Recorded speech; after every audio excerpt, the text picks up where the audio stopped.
મંડળ છે, કેટલા વર્ષથી સ્થાપના કરો છો, કઈ જગ્યા છે, શું સમસ્યા છે આપણી? જય શ્રી રામ. જય ભીમ યુવક મંડળ છે અને આ એકતાનગર આજવા રોડ આંબેડકર નગર મરાઠી મોહલ્લો છે.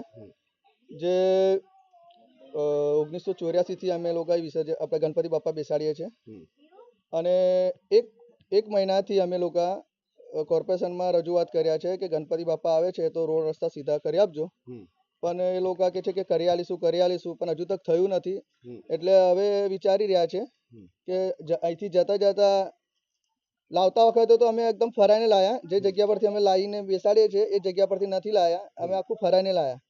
પણ હવે અહીંથી જતા જતા કેમ કે રસ્તો એટલો ખરાબ છે તો અહીંથી જતા જતા મૂર્તિ લઈ જશું તો મૂર્તિ ખંડિત થશે અને એની બીક લાગે છે કે મૂર્તિ ખંડિત થાય એનું થોડું અમને બીક લાગે છે.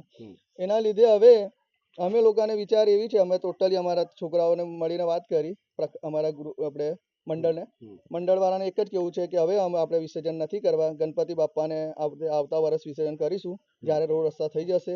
કોર્પોરેશનને થોડું કોર્પોરેશન કરી આલશે તારે કરી દેશું અમે વિસર્જન, અને હવે નહીં કરીએ કેમ કે અમે રજૂઆત કર્યા છતાં પણ આટલો વખત એક મહિનાની ઉપરથી થાકી ગયા કે તમે રોડ રસ્તા કરી આલો, પણ કોઈ જ નહીં.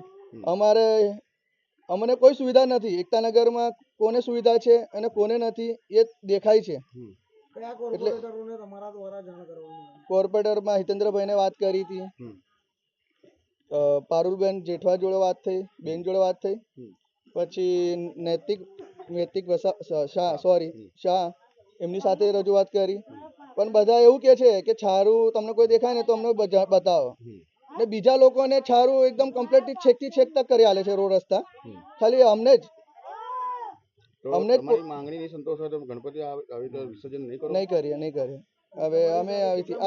હવે રોડ રસ્તા થઈ જશે ને એટલે આવતા વર્ષ કરીશું, ત્યાં સુધી અમે ગણપતિ બાપાની પૂજા કરીશું, અમારી સાથે રહેશે. શું નામ તમારું? મારું નામ હરીશ રાણીયા.